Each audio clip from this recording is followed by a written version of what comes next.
Bonjour, bienvenue dans ce nouvel épisode de Conseil en or. Alors pour parler d'or, pour parler de matières premières et pour une émission exceptionnelle, il faut bien sûr un invité exceptionnel. Maintenant que je ne vous présente plus, Jean-François, bonjour. Bonjour Christian. Vous êtes PDG, plutôt tu es PDG puisqu'on se tutoie de la plateforme aucoffre.com, achat, conservation et vente d'or physique. Et tu es aujourd'hui sur le plateau du Revenu TV pour parler de fiscalité et de fiscalité sur l'or physique. Alors, la fiscalité, c'est malheureusement d'actualité. Il y a deux moments chauds sur le plan fiscal, le moment de la déclaration et puis à la fin de l'année pour la défiscalisation.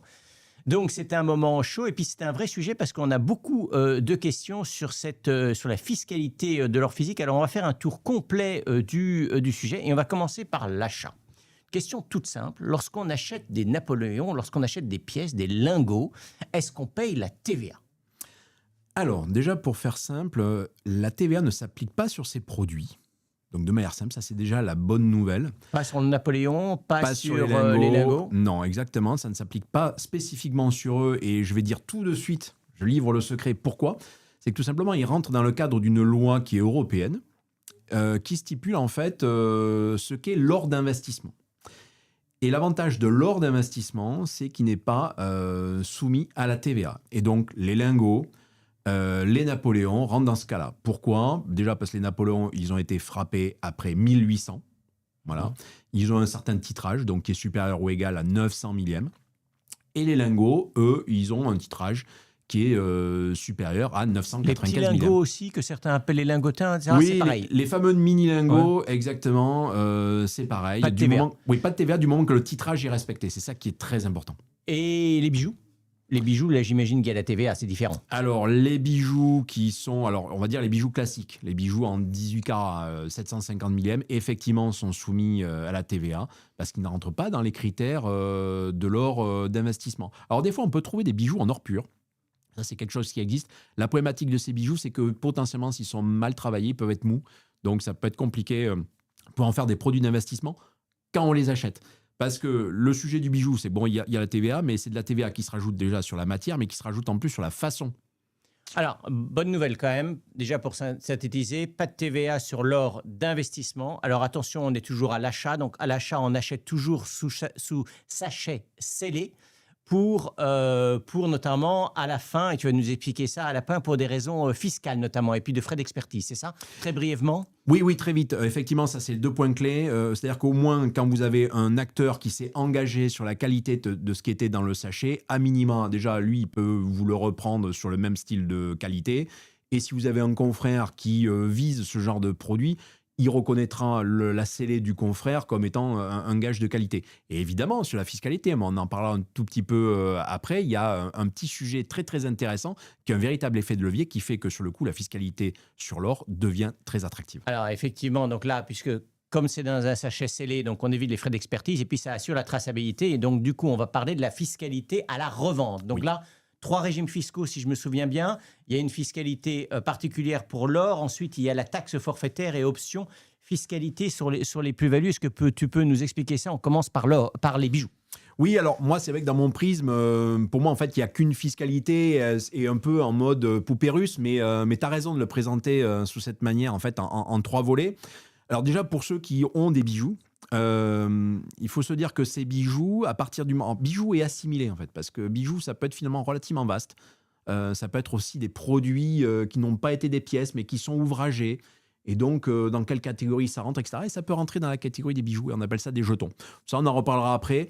L'avantage, c'est que, globalement, les bijoux, déjà, tant qu'on en vend pour moins de 5 000 €, et ça, souvent, les gens, ils l'oublient, il n'y a pas de taxe dessus. Donc, quelqu'un qui revend pour 1 000 € de bijoux, il n'est pas taxé. Et si on en vend pour 5 500 €, on est taxé que sur les 500 € qui dépassent 5 000 €. Non, on est taxé malheureusement, on est taxé sur sur la totalité, mais qui reste encore à peu près acceptable puisqu'on est sur 6,5%.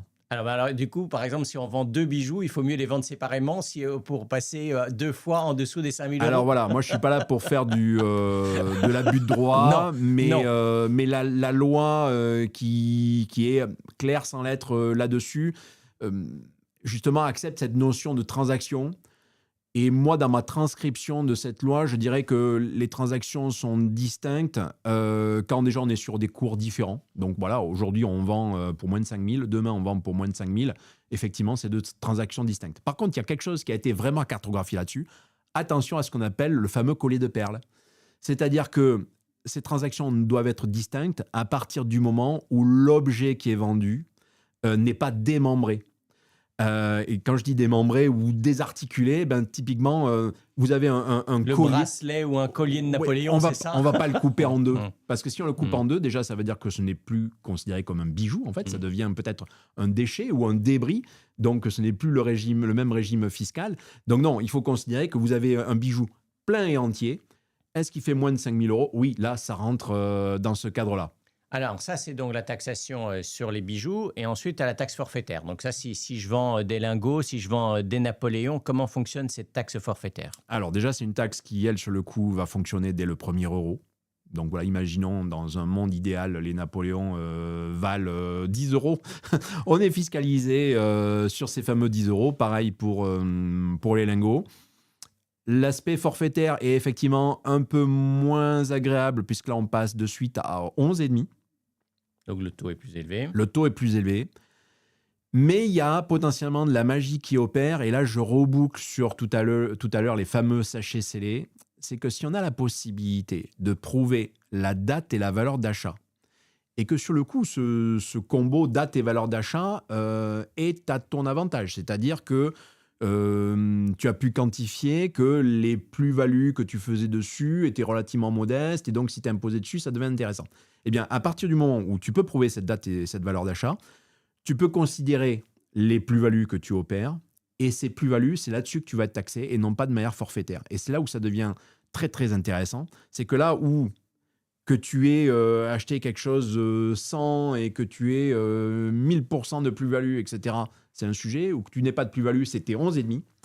Là, avec cette option, tu prends le meilleur du monde qui t'intéresse. Parce qu'il faut vraiment que les gens comprennent bien. La taxe forfaitaire, tu es imposé sur le montant total de la transaction, Exactement. que tu sois en gain ou que tu sois en perte. Tout à fait. Tandis que tu peux sur option choisir pour une taxation sur la plus-value, donc au taux de 37,6, mais avec un abattement pour durée de détention. Et là, dans ces cas-là, tu n'es taxé que sur la plus-value. Et s'il n'y a pas de plus-value, ben, il n'y a pas de taxation. Exactement. Mais encore faut-il effectivement être capable de démontrer la date et le prix d'achat, d'où l'important, ce que tu disais tout à l'heure, d'acheter dans un sachet scellé qui va assurer la traçabilité, notamment sur le plan fiscal. Oui, c'est le point clé. En fait, pourquoi sachet scellé Et je vais prendre l'exemple du lingot. Sur le coup, le lingot, lui, il n'y a pas besoin qu'il soit scellé parce que tout simplement, les lingots, eux, sont numérotés. Et sur les factures, vous avez généralement, si le confrère a bien fait le travail, il a indiqué le numéro du lingot qui est vendu. Donc globalement, on peut avoir le lingot dans la poche de droite, la facture dans la poche de gauche. Les deux sont appairés par le numéro. Le problème des Napoléons ou de toutes les pièces au sens large, c'est qu'elles ne sont pas numérotées. Et donc, n'étant pas numérotées, on n'est pas capable de prouver que cette pièce a bien été achetée à telle date et à telle valeur. D'où l'intérêt du sachet scellé. Scellé et brandé par la boutique ou par Ocoff ou qui que ce soit, qui va prouver que ça a été scellé à telle date, donc avec la facture dedans. Et faire le lien entre la pièce et la facture. Exactement, c'est un appairage. Et là où ça devient très intéressant, c'est justement ce que tu évoquais, c'est ces fameux 37,6%, alors qui peuvent paraître élevés, mais là, on a le choix. On a toujours le choix entre les fameux 11,5% forfaitaires ou la fiscalité sur les plus-values. Donc déjà, il y a un choix. On choisit le plus avantageux. Et si on était dans cette posture où on achetait de l'or à un certain prix, mais on doit le revendre de manière urgente parce qu'on a compris que l'or, c'était une super réserve de valeur. Urgemment, il faut le revendre. Donc très vite, on peut le faire. Et là, si on est fiscalisé sur les plus-values, on ne se prend pas les 11,5%. Imaginons, on était même en moins-value. Ben, on n'a pas un malheur qui se rajoute sur la misère. Et c'est ça qui est finalement très intéressant avec ce sujet. Et le point clé qu'on a très vite passé, c'est que cette fiscalité, elle est dégressive dans le temps à partir de la 3e année. Et elle tombe à 0 au bout de 22. Donc, quand on peut opter pour la fiscalité sur les plus-values, on se dit qu'au bout de 22 ans, on n'a aucune fiscalité à payer. Oui, 22 ans, ça paraît long, mais en fait, c'est pas si long que ça, notamment éventuellement des pièces ou des lingots dont on aurait hérité et pour lesquels on aurait la preuve d'achat. Qui est-ce que, très concrètement, en pratique, qui paye la taxe? Est-elle prélevée par l'intermédiaire ou est-ce que c'est au vendeur à déclarer ses gains à l'administration fiscale? Comment ça se passe en pratique? Alors,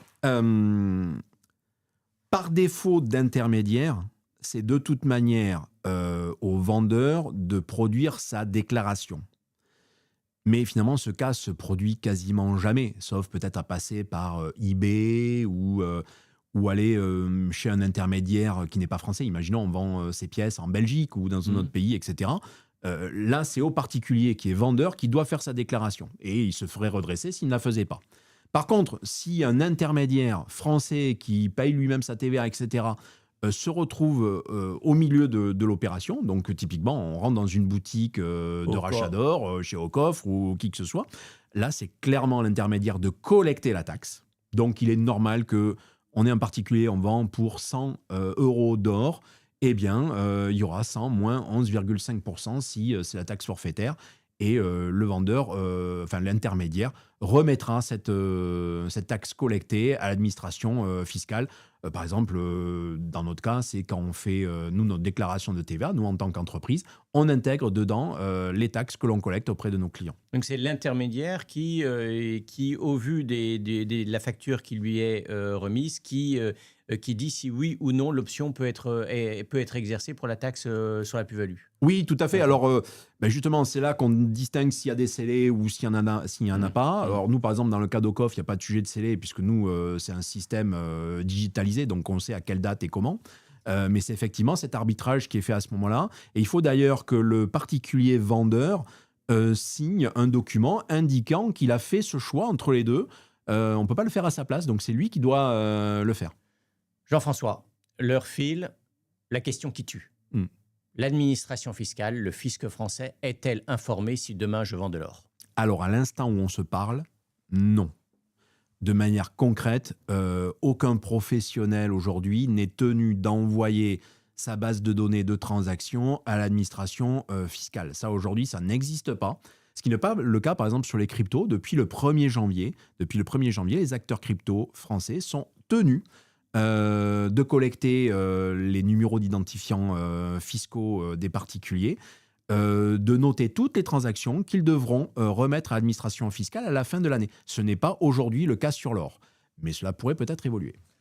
Jean-François, merci beaucoup pour ce point sur la fiscalité de l'or physique. C'est un point important. Vous savez qu'on est en France et donc lorsqu'on parle placement, lorsqu'on parle investissement, il faut dès le départ envisager la fiscalité pour éviter les mauvaises surprises. Merci beaucoup Jean-François pour ce point très didactique et pédagogique et à bientôt pour un nouvel épisode de Conseil en or.